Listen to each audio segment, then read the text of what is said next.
How's it going? Excellent. I actually saw you walking down. I was gonna give you a ride. I didn't know that you were picking up pizza. Well, yeah, I had a bunch of last minute flyer and then picking up some pies. How are you, sir? How are you? I'm doing excellent. Oh.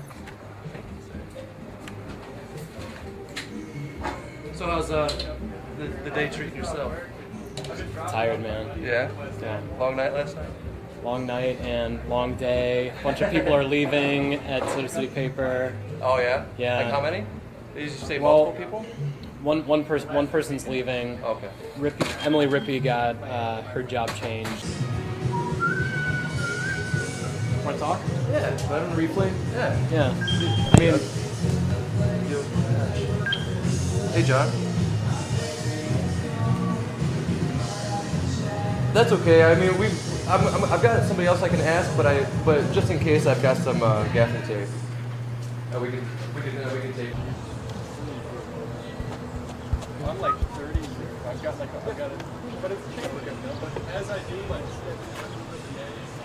So anything particular you'd like to speak about? Third Thursday Art Walk. Let's talk about that, the importance of that. All right.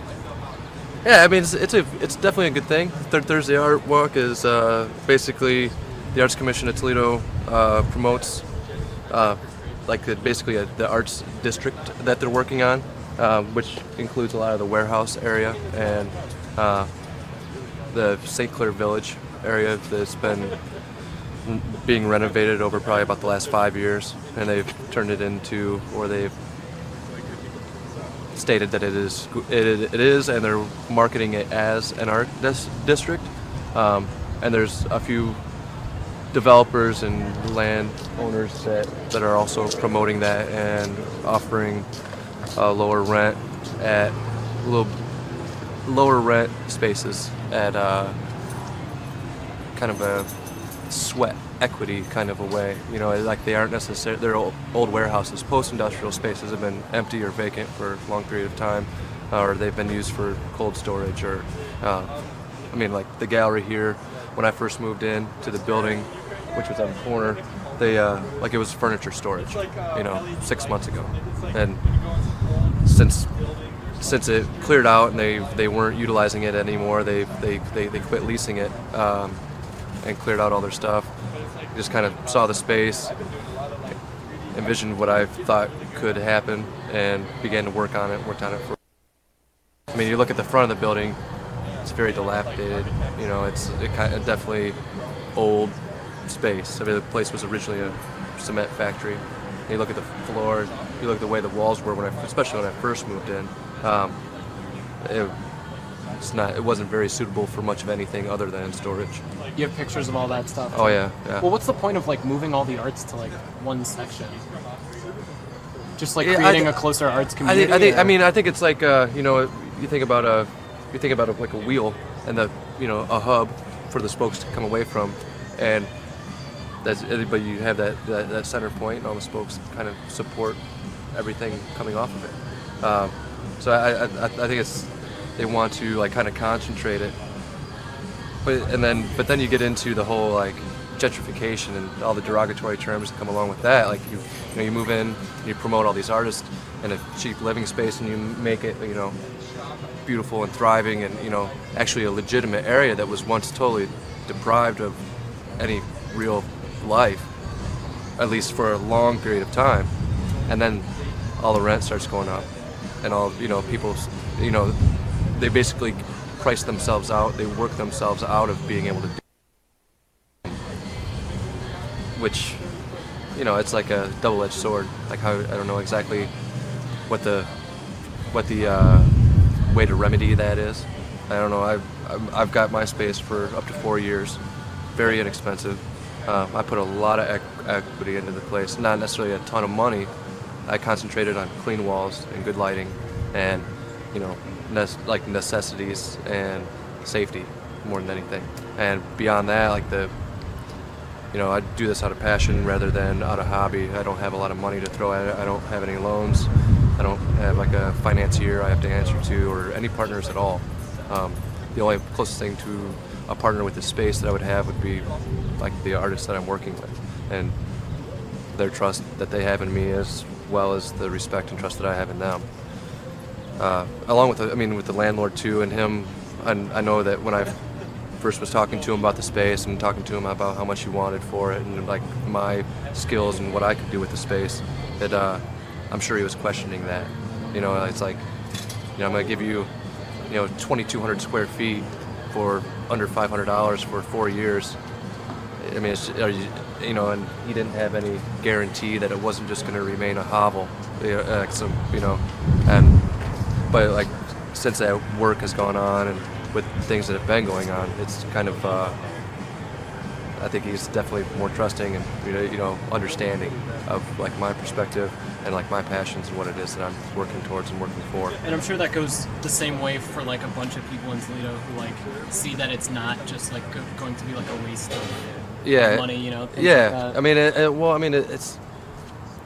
that. It's trying to stay as far away from the money aspect, like putting money into it. Just trying to stay as far away from that as possible and trying to utilize or trying to get folks to recognize that it's not about such a pristine, beautiful, scary, intimidating, not necessarily scary, but just intimidating and just an intimidating environment. Like, that you folks that are my age or that are in my, tax bracket shouldn't go to, or, they can afford, they shouldn't go to or shouldn't be able to enjoy because of whatever echelon of folks are, typically enjoying those scenarios, those aesthetics.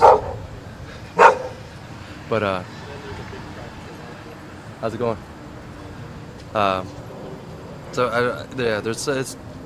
It's a difficult situation to ride when you're trying to put yourself into context. You're trying to legitimize yourself to a crowd that is so used to like such high-end space and being surrounded by money all the time. For that kind of money to come into a place where the work actually really speaks for itself. It's priced extremely well.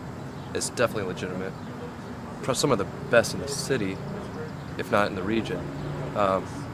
But to have them go to somewhere new that is not that they can't put into context, and that they can't necessarily wrap their heads around, or that they feel intimidated going to because it's not so clean.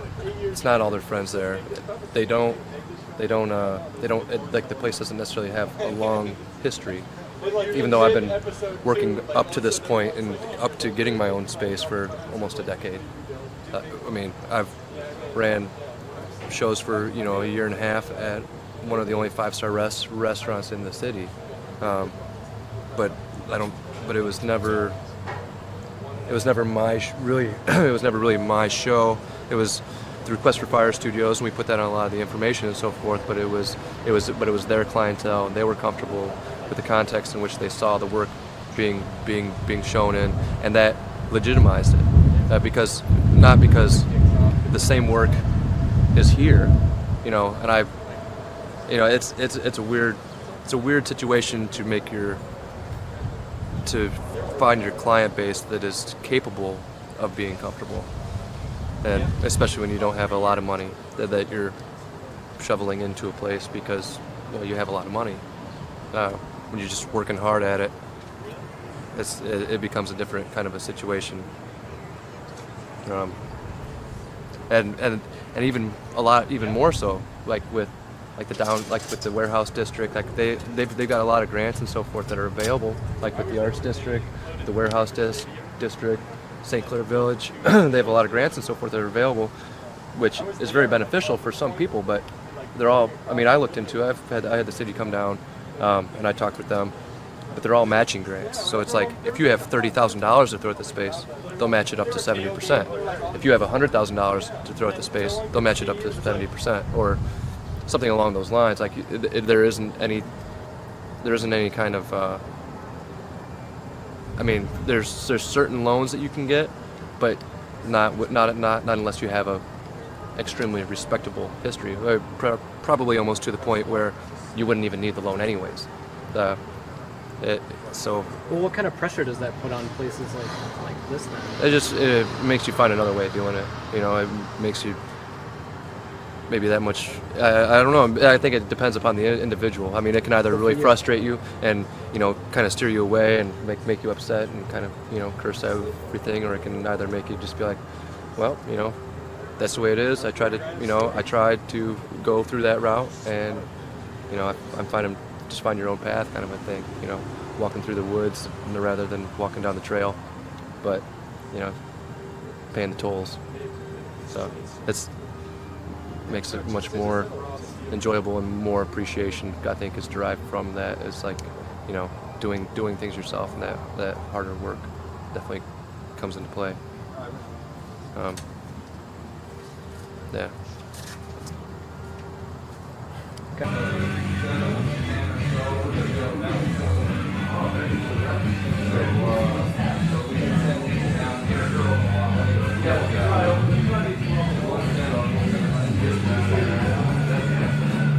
Yeah, I'm more than happy to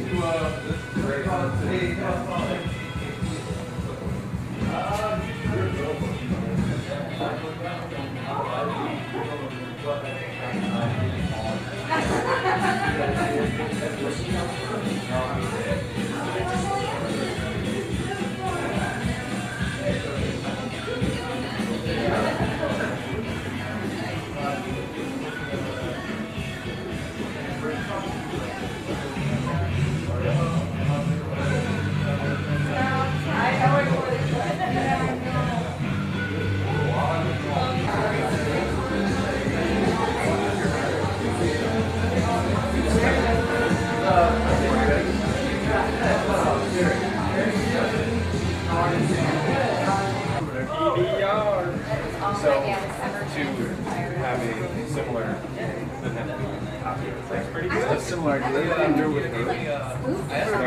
you make are you even talking? No, it's just go like this with your arms and your body. She's like, I don't like you, dude. That's the biggest dog I've ever seen. She's so scared, aren't you? Oh, she is so cute. This is Yes. This thing got liquor. Go on my new teacher retreat. right. Yeah. Okay. Sure. I'm gonna go talk to Jerry. I'm gonna grab the